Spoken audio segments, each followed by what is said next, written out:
Here this afternoon to really discuss fondazest of fondaparinib, which is actually, as you all know, is a selective factor Xa inhibitor, and we will be discussing from the concept to its potential clinical benefit and where we can use this drug in our day-to-day clinical practice. So, as we all know, the coagulation cascade is a complex process by which blood turns into a clot and maintains hemostasis. Now, we all know that from the time we were medical undergraduates, we knew that this could happen by either an extrinsic pathway which has physiological activation like tissue trauma, vascular injury, or a contact activation by an intrinsic pathway.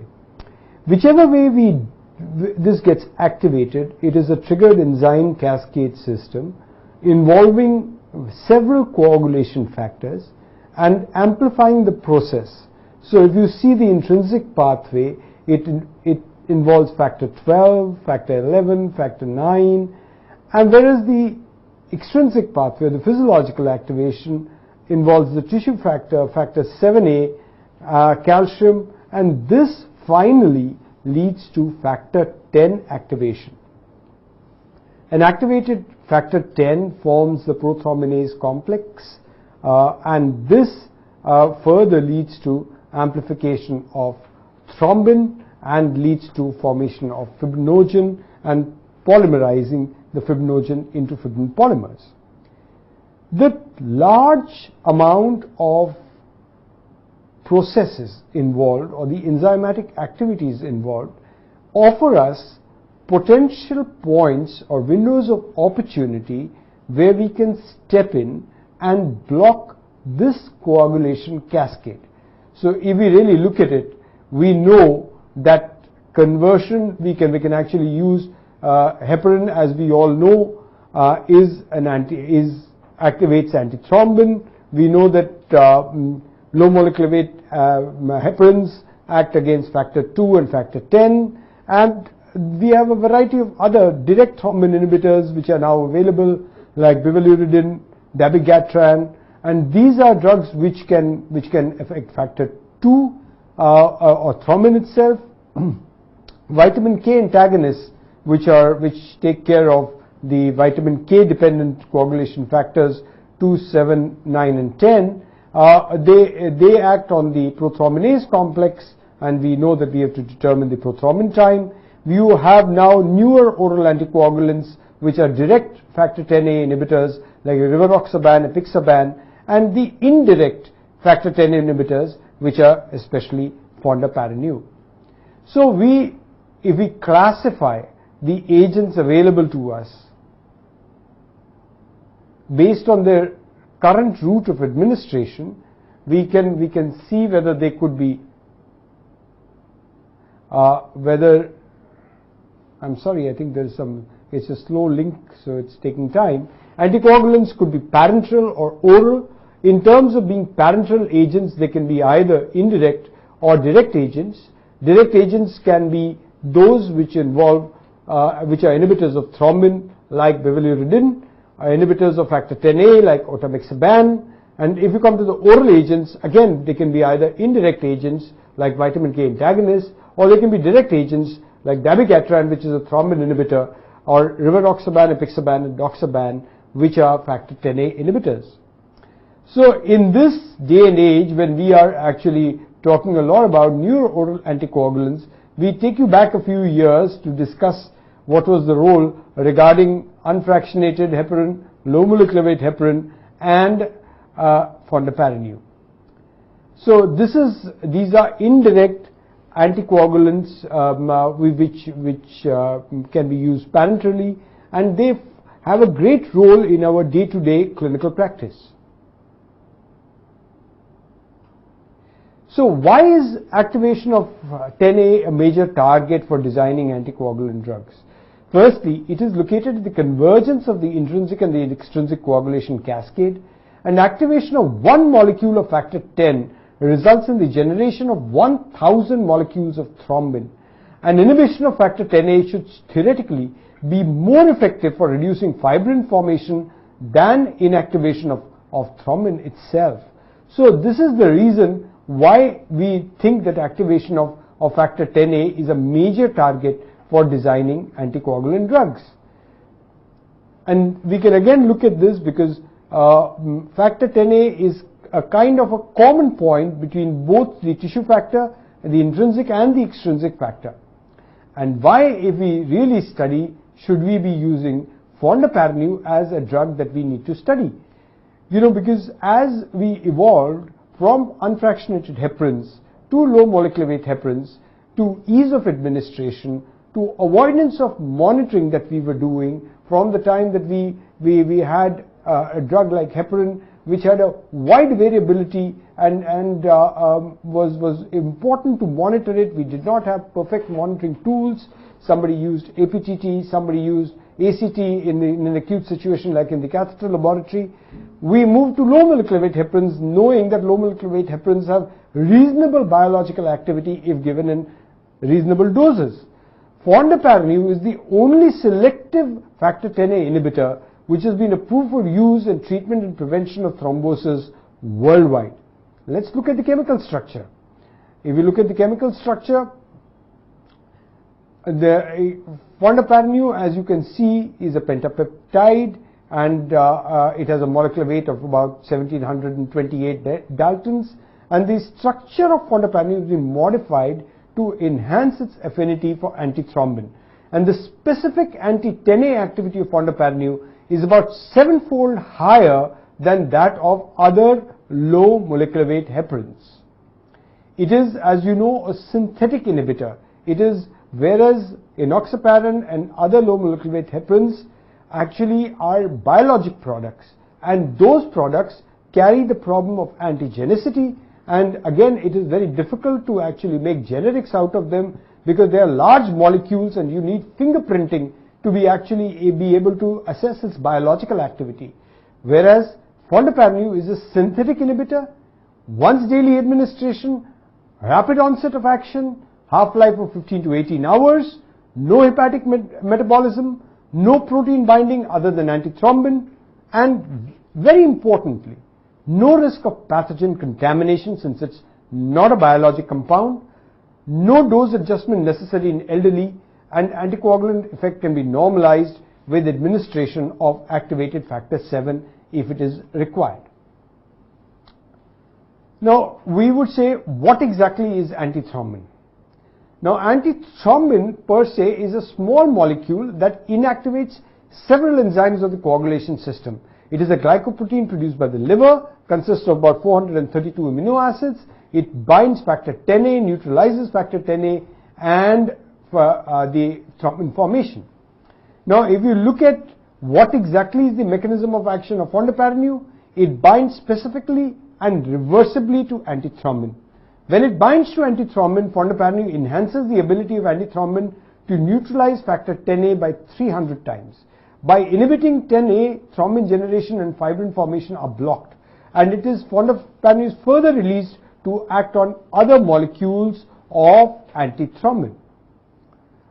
So if we assess what exactly is the mechanism of action of fondaparinib, well, fondaparinib, as you know, it is a synthetic drug which acts very clearly at a variety of levels, but primarily it is a direct inhibitor of factor Xa. So if you see this, after a subcutaneous injection, fondaparinib is rapidly and completely absorbed into plasma.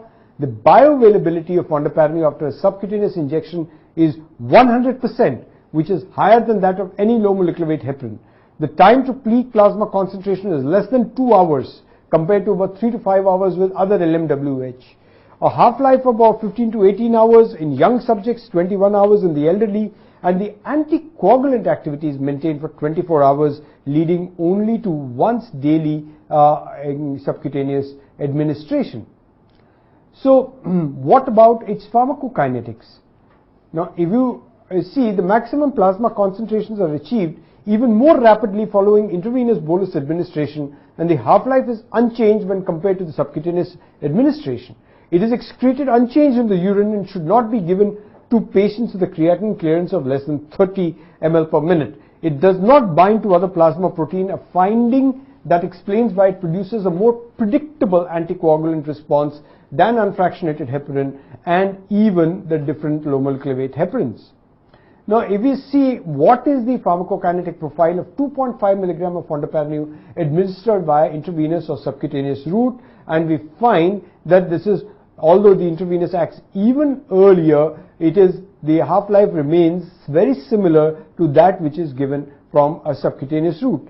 And this fondaparinux does not interact with a number of other drugs frequently used in patients at risk of thrombosis, including aspirin, vitamin K antagonists, and even digoxin.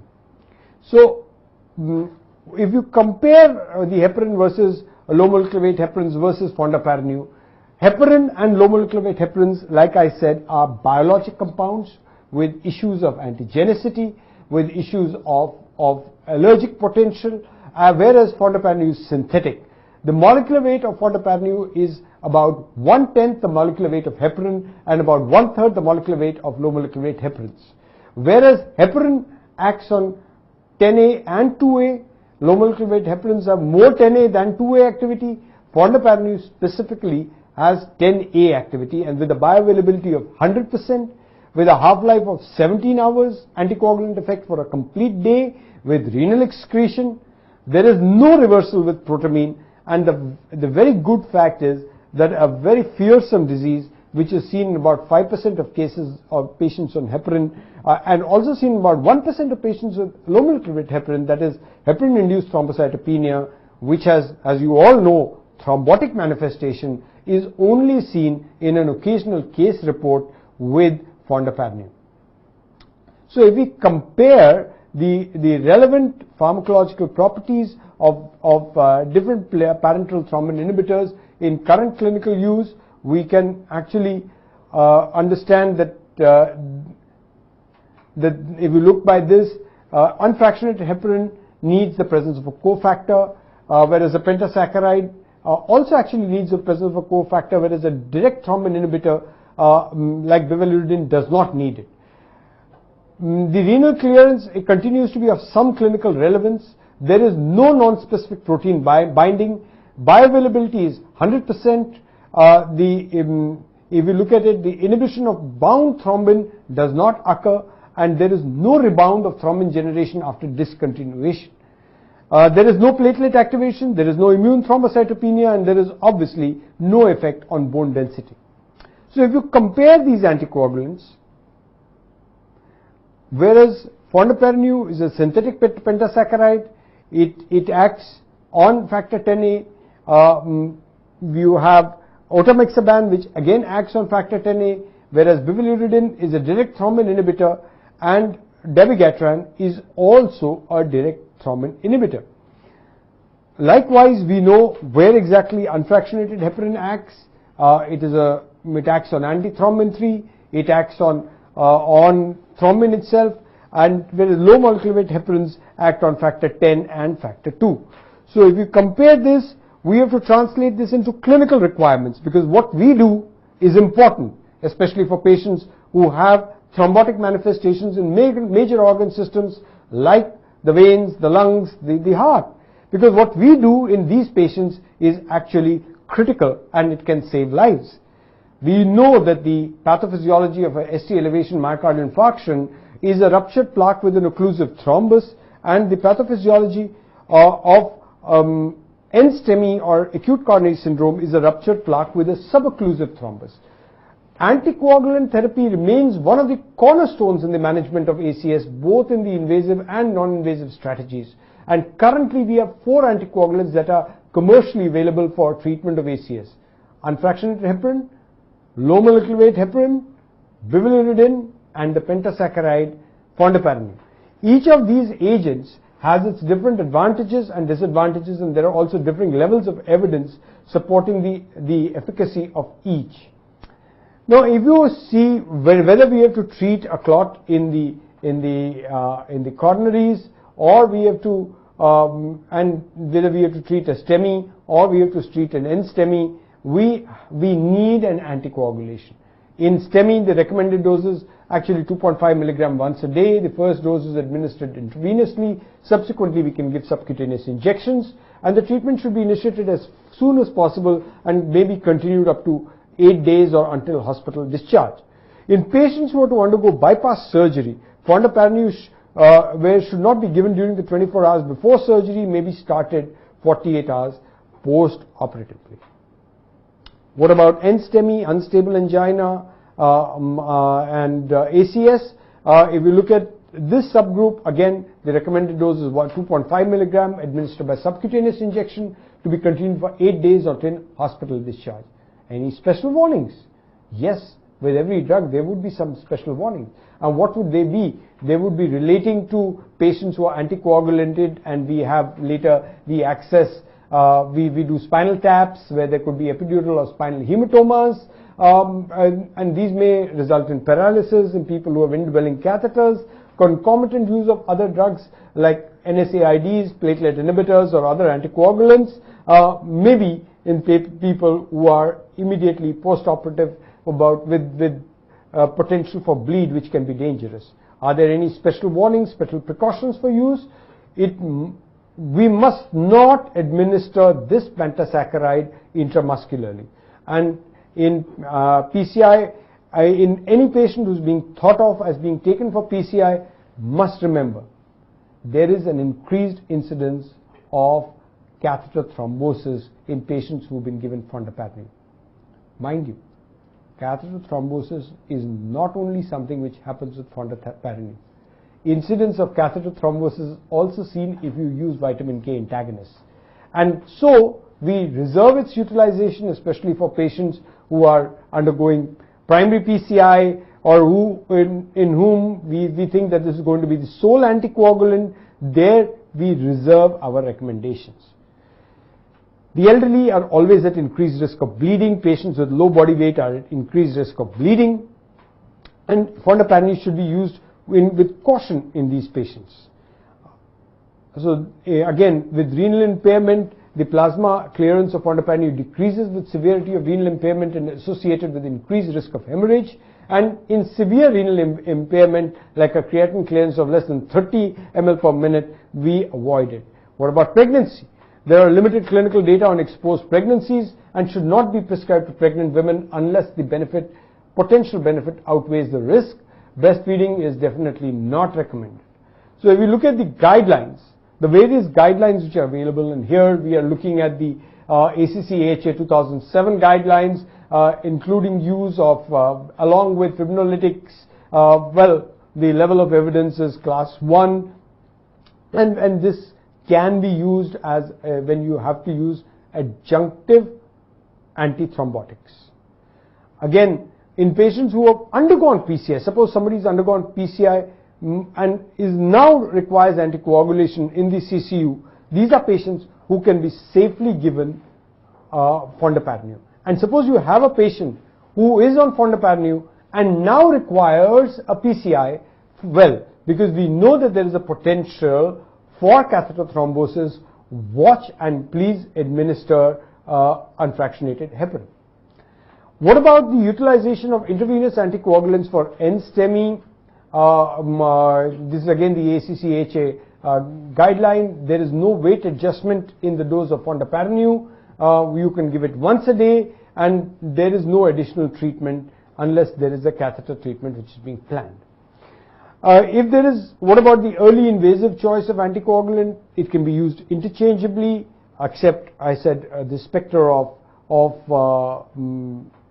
catheter thrombosis. As a conservative choice of anticoagulants, it can be used in preference to enoxaparin. What about patients with an increased risk of hemorrhage? As much as it may be that it is counterintuitive, we must remember that although fondapatinib is a potent anticoagulant, it is seen to be reasonably safe, and maybe that it balances the risk of bleeding and the risk of thrombosis till we come to the sweet spot in trying to achieve ideal anticoagulation.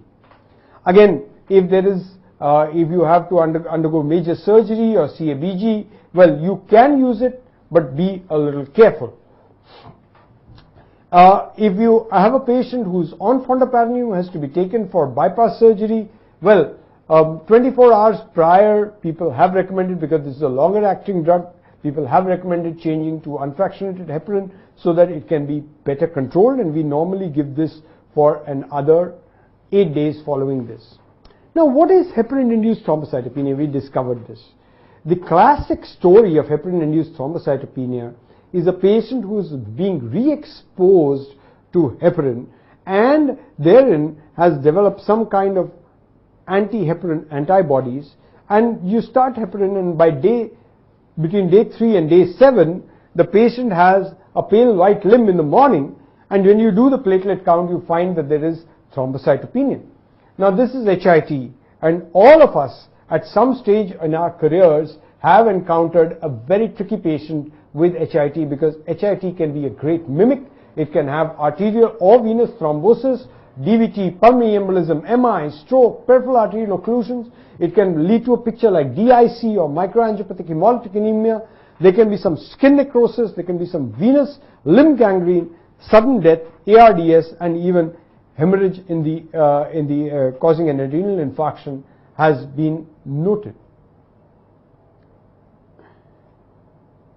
So who gets heparin-induced thrombocytopenia? Seen much more with unfractionated heparin, less than that with low molecular weight heparin, and only rarely with fondaparinux. Usually the duration of treatment is either a re-exposure or the duration of treatment is more than 6 days. Rarely occurs in patients less than 40 years of age. This is very important. 2 to 3-fold higher incidence in women, more surgical, more medical, less obstetric causes. And incidence in trauma patients is proportional to severity of trauma and may be related to some degree of platelet activation. The HIT and the heparin-induced thrombocytopenia thrombosis syndrome occurs in 3 to 5% of patients during or after unfractionated heparin treatment for 5 days or more. A subset of these patients develop venous or arterial thrombosis. There is a retest clinical scoring system. The terrible T's are used to assess the likelihood of this syndrome. Thrombocytopenia with the platelet count dropping 50% or more. We learned this in a very sinister fashion in a very important patient in whom we did not realize that when the platelets fell from 300,000 to 150,000, they were actually meeting the criteria. And there is new thrombosis and other causes of thrombocytopenia have been excluded. So the platelet count usually drops prior to thrombosis in HIT, but can actually drop even after the occurrence of thrombosis in HIT.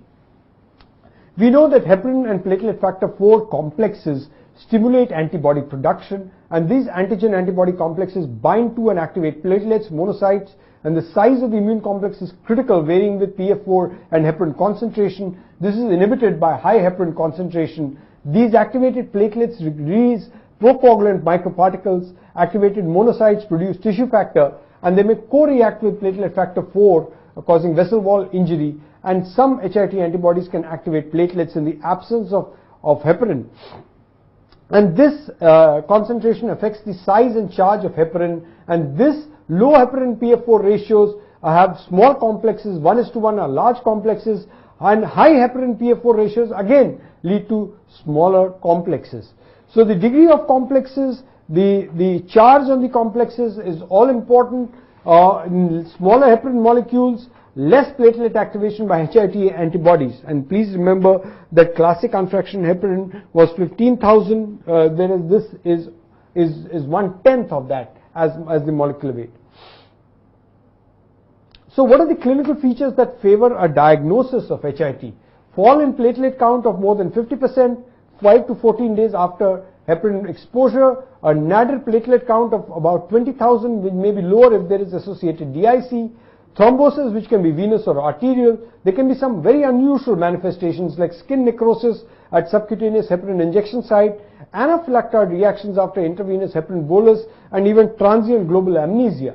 There would not be any petechiae or significant bleeding. There would be absence of other causes of thrombocytopenia, which like infection, drugs other than heparin, or even use of cardiopulmonary bypass.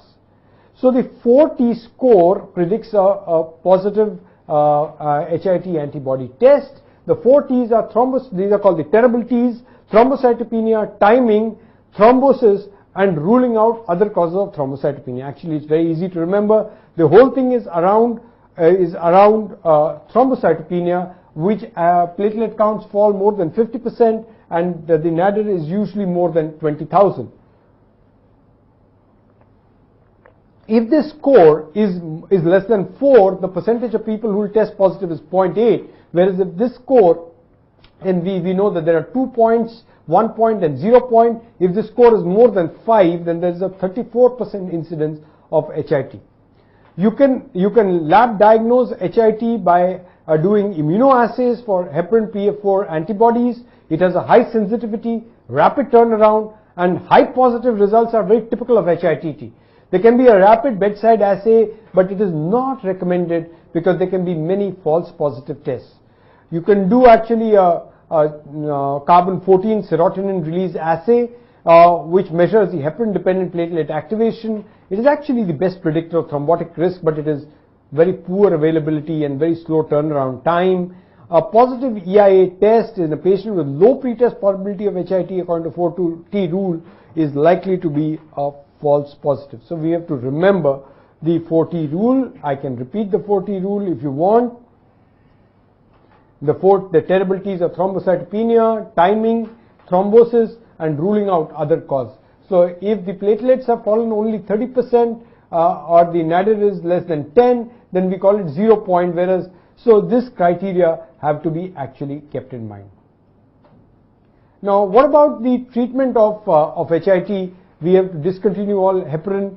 Low molecular weight heparins may also cross-react. If thrombosis is present, use bivalirudin. And consider treating with thrombosis absent in patients who have isolated HIT. So this is the treatment alternatives are either bivalirudin and direct thrombin inhibitors. Other drugs can be used which are seldom available, maybe lepiridin, argatrobatran, or hirutin. But dabigatran, if somebody has to be treated orally, is also available. And among the indirect inhibitors, fondaparinib is the only agent which is available. We avoid using warfarin for risk of venous gangrene. Now,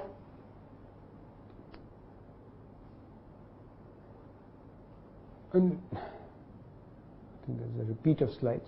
So with fondaparinib, there is a low allergenic potential, which is very easy to understand because this is a pentasaccharide. It is not a biologic compound and it is a small molecule compound. So it is also very easy to duplicate and make. And for patients who are receiving fondaparinib thromboprophylaxis or treatment, we recommend that clinicians do not use routine platelet count monitoring. I mean, we don't have to check the platelet in everybody because with fondaparinib utilization, the amount of people who have HIT is actually very, very small. So there have been a lot of studies and trials to compare, whenever there's an established therapy, like unfractionated heparin was an established therapy, we got in low molecular weight heparins to see if they could beat this therapy, and then we got in this synthetic pentasaccharide to see if it could replace even the low molecular weight heparins. So the modern regulatories do not permit us to introduce a new drug unless and until it has been validated by scientific trials.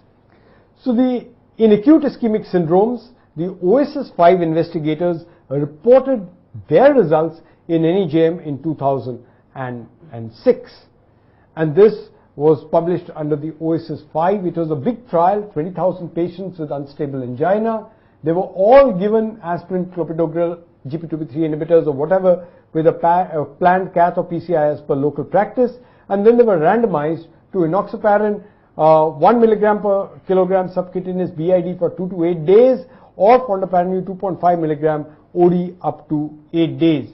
9 patients were lost to follow-up, out of which 7 were on fondaparinib and 5 were on enoxaparin.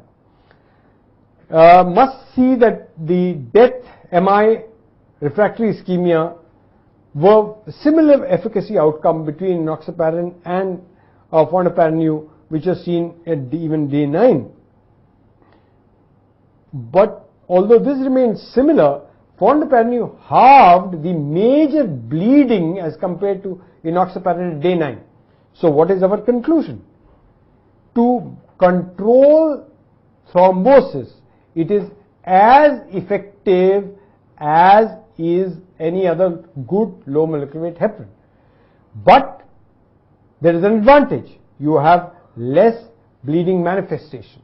It significantly reduced mortality at day 30. This can again be because of less bleeding.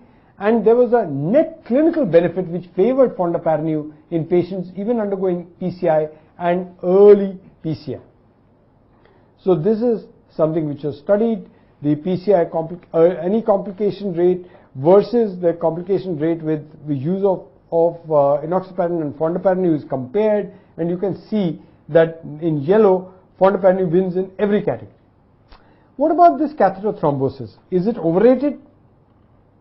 Well, in relation to death, MI, major bleed, we just know that about 9% patients to 11% patients can have catheter thrombosis, and in India we have to be particularly careful that our catheters are clean because we know that we reuse a lot of catheter.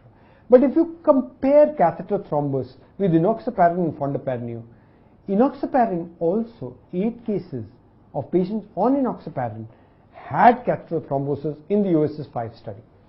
6 when PCI was performed within 6 hours of last enoxaparin dose, where no unfractionated heparin was given, and 1 case in patients which were receiving study unfractionated heparin, and in 1 case the time of angioplasty was not ascertained. However, 29 cases in total had of patients on fondaparinib had catheter related thrombus, because unfractionated heparin was not routinely used in the fondaparinib group, and the overall rate is still less than 1%. And this was entirely eliminated if you had an open label unfractionated heparin used prior to PCI, and in any patient this is what we recommend. So the bleeding rates were much less with fondaparinib, and the category of bleed again you can see between major, minor, intracranial and retroperitoneal. There was no great difference except that it was better. Did the lower bleeding at 9 days translate into lower long-term mortality? Yes and no. So we just conclude fondaparinib is non-inferior compared to enoxaparin at 9 days with substantially lower rates of important bleeds. The net benefit risk balance clearly favors fondaparinib. Bleeding increases risk of death significantly. At 1 month, 6 months, there is a considerable significant reduction in mortality with fondaparinib. Strokes are also reduced, so there is a clear reduction in death MI strokes with fondaparinib, and consistent results are observed in those undergoing PCI, including early PCI, and in every other subgroup which has been examined.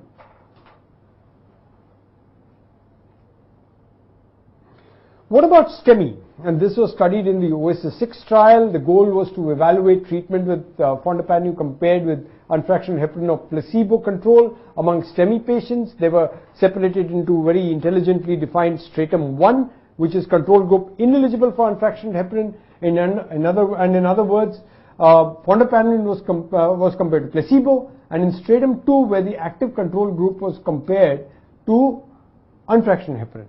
Also, there was an angioplasty sub-study that assessed the efficacy of fondaparinib in stratum 1 and stratum 2 in the primary PCI setting. So it was a complex trial design, about 12,000 odd patients, 24 hours following a STEMI, shortened to 12 hours midway during the trial. The stratum 1, which are comparing to placebo, fondaparinib 2.5 up to 8 days was compared with placebo.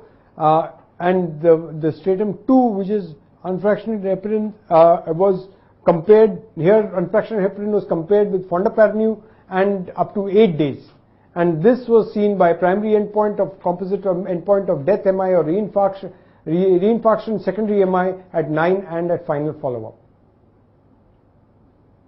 So again, the primary endpoint was lower in the fonda group as compared to the control group, similar in 9 days. There was reduction in death MI in stratum 1, and significant and also non-significant reduction in death MI in stratum 2. The reduction in primary endpoint at 30 days was driven by stratum 1, whereas death MI reduction occurred less frequently among Fonda patients than among placebo patients. So the trial was continued, the PCI sub-study at 30 days. There was no difference in primary endpoint. Guide catheter thrombosis in the primary PCI cohort occurred more often with fondaparinib. There is no doubt about that, in about 22 cases. No difference in severe bleeding at 9 days. There was a non-significant decrease in bleeding. Intracranial hemorrhage occurred in the same 0.2% in both the case groups. Coronary complications occurred in more patients treated with fondaparinib compared to control. But how much more? It's just the p-value is just 0.04. This include abrupt closure, no reflow, dissection, new angiographic thrombus, perforation, or catheter thrombus, and catheter thrombus may be the difference here. So the benefit was confined in patients in stratum 1 where placebo or no antithrombin was administered. It was not superior to active control unfractionated heparin and was associated with a small hazard in those patients who underwent PCI including guide catheter thrombosis. What about patients, another study, the Pentua study in patients with ACS without ST elevation, an STEMI study, and if you look at this study, the lowest event rate for combination of death MI and recurrent ischemia were in the 2.5 fondaparinib group, which is actually 30% of the total group, with significant lower event rate than in the enoxaparin. What about the Pentalize study? If you use a third generation drug like Retilex or tenecteplase, can you use fondaparinib? This was studied with the Pentalize study, and they clearly showed that this drug was used, fondaparinib was used, and it was associated with a trend towards reduction in rate of occlusion between day 1 and day 5. The Pentalize study basically took unfractionated heparin, low dose, medium or high dose fondaparinib, and so we have learned that it is associated with a trend towards reduction in rate of reocclusion between day 1 and day 5, and it was an effective agent, as effective as unfractionated heparin in restoring coronary artery patency, and was as safe as unfractionated heparin. What about non-ACS indications? Venous thromboembolism, major orthopedic surgery, lower limbs, hip fracture, major knee surgery, hip replacement surgery, patients undergoing abdominal surgery, risk of thromboembolic events, patients due to restricted mobility during acute illness, ease of administration, lack of side effects, non-biological, given once a day, very comfortable pharmacokinetics and pharmacodynamics lead to its utilization in the management, in the prevention and management of deep vein thrombosis as well as acute pulmonary embolism. The preventive dose is again 2.5 milligram of fondaparinib once daily administered subcutaneously. The first dose should not be 6 hours later following surgical closure, only after hemostasis has been established, and should be continued for until the risk of venous thromboembolism remains, usually till the patient is ambulant, at least for 5 to 9 days after surgery. And medical patient at risk of thromboembolic complications, the recommended dose is again 2.5 milligram of Fondazest daily by subcutaneous injection. We can continue treatment for 6 to 14 days. Now what about DVT and PE? Well, if there is DVT, 5 milligram for body weight less than 50 kilos, 7.5 for body weight 50 to 100, and 10 milligram for body weight greater than 100 is the dose which is recommended. If you want to shift the patient onto a vitamin K antagonist, treatment should be continued for 5 days until the oral vitamin K antagonist has achieved an INR of between 2 and 3, and the concomitant treatment should be initiated as soon as possible. Usual duration of treatment with fondaparinib is about 5 to 7 days.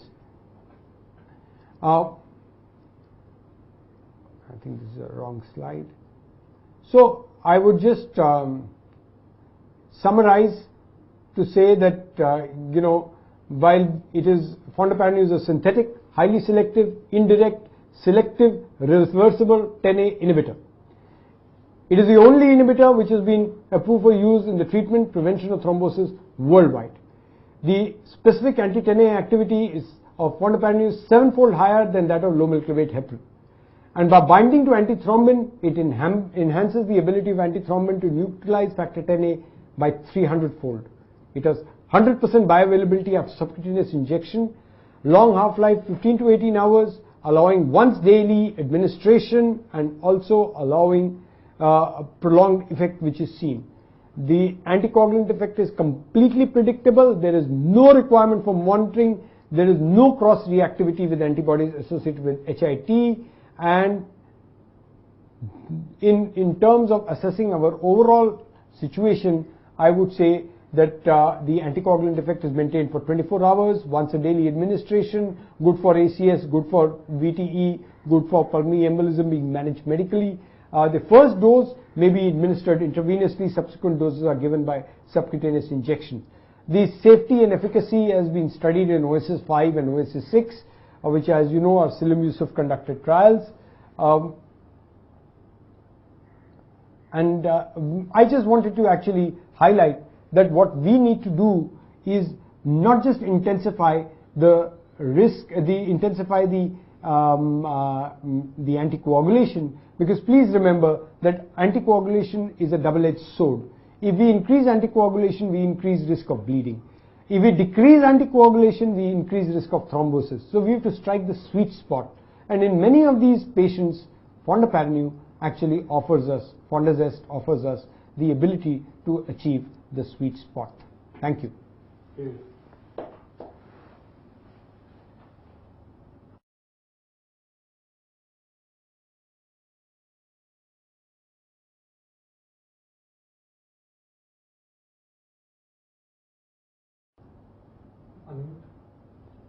All right, now we have so many queries. I had actually told them that we won't have anybody actually listening to this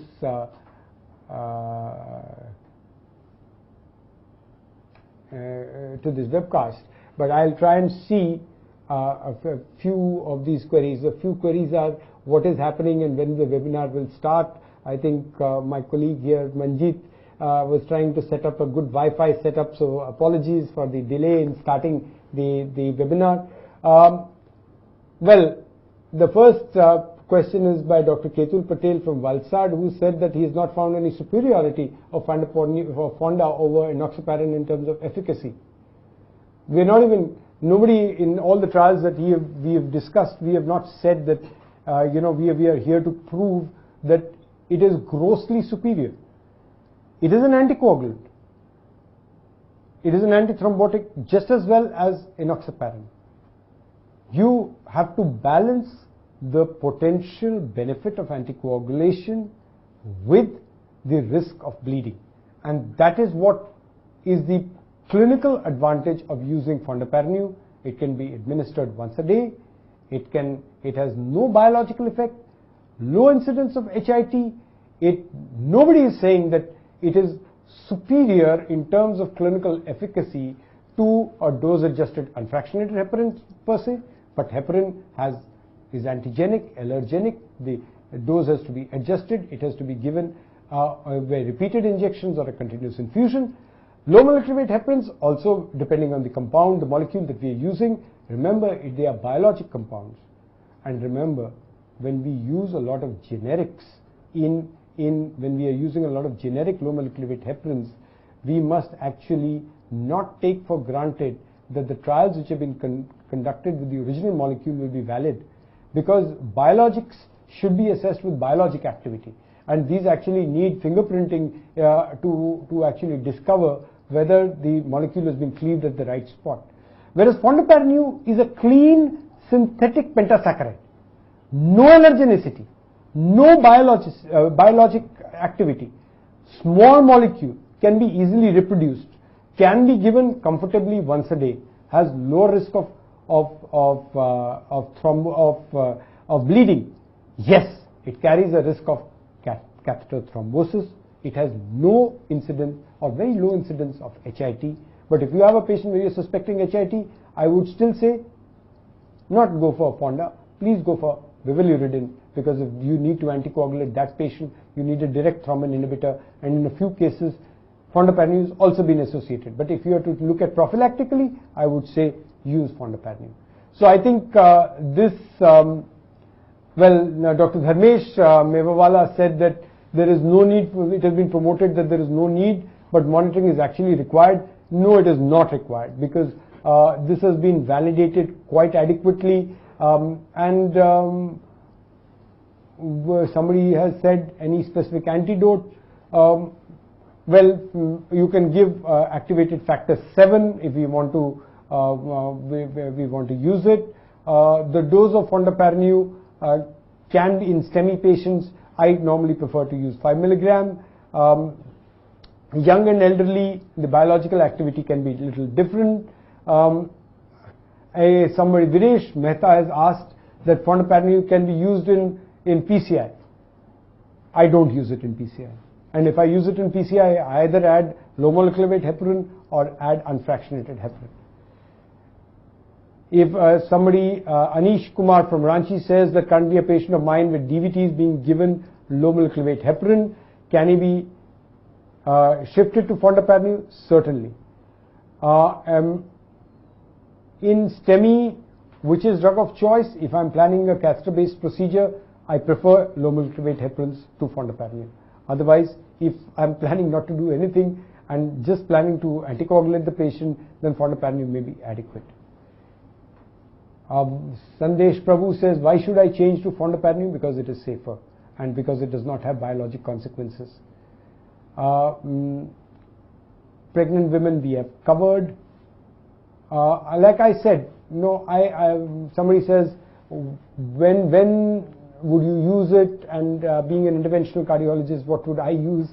Like I said, if I'm planning a catheter procedure, I don't use it. But if I'm planning something where I want a convenient anticoagulation, which is safe, non-allergic, which does not have risk of HIT, I use fondapatinib. So I think that should sum up most of the queries, unless there must be somebody said. Dr. Umulya Das very sweetly has said thank you, and from Cochin, Jaydeep says bleeding events. Bleeding events are not. There is no perfectly safe anticoagulant which has zero bleeding, but bleeding is much less than either dose-adjusted unfractionated heparin or low molecular weight heparins.